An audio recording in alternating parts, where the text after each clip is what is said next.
இந்த வீடியோவில் நம்ம எதை பற்றி பார்க்க போகிறோம்னா, நீட் பிஜி எக்ஸாமுக்கான தேர்வு தேதி தற்போது மாற்றப்பட்டுள்ளதாக புதிய அறிவிப்பு ஒன்று வெளியாகி உள்ளது. அது என்ன என்பதை பற்றி தான் இந்த வீடியோவில் நம்ம டீட்டெயிலாக பார்க்க போகிறோம்.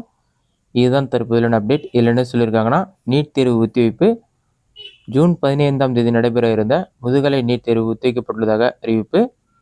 தேர்வை பார்த்தீங்கன்னா ஒரே கட்டமாக நடத்த உச்சநீதிமன்றம் உத்தரவிட்ட நிலையில் அதற்கான ஏற்பாடுகளை செய்வதற்காக தேர்வு ஒத்திவைக்கப்பட்டுள்ளதாக அறிவிக்கப்பட்டுள்ளது. இது சம்மந்தமாக வெளியான ப்ரெஸ் ரிலீஸ்ன்னு பார்க்கலாம்.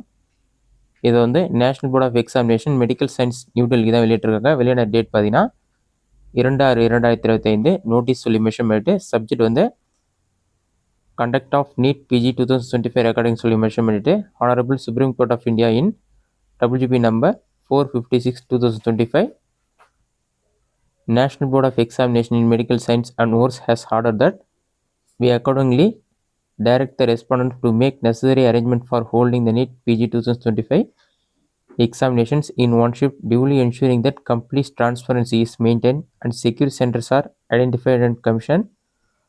Accordingly, NPEMS will conduct NEET PG exam 2025 in a single shift சொல்லி மென்ஷன் பண்ணியிருக்காங்க. இது மட்டும் இல்லாமல் NEET PG 2025 scheduled to be held on 15/6/2025 has been postponed to arrange for more test centers and regular infrastructure. The revised date for conduct of NEET PG 2025 shall be notified shortly சொல்லி mention பண்ணியிருக்காங்க. ஏற்கனவே NEET PG exam பார்த்தீங்கன்னா 15/6/2025 தேதி நடைபெற இருந்தது.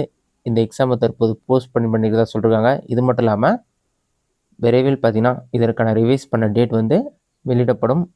அந்த தேதியில் தான் வந்து இந்த நீட் பிஜி எக்ஸாமுக்கான தேர்வு நடைபெறும் என்று கூறப்பட்டுள்ளது. இதுதான் தற்போதையான முக்கிய அறிவிப்பு. இந்த வீடியோ உங்களுக்கு இஷ்டம் பண்ணிக்கிறேன். இந்த வீடியோ பிடிச்சா லைக் பண்ணுங்கள். வேறு டவுட் கமெண்ட்ஸில் கமெண்ட் பண்ணுங்கள்.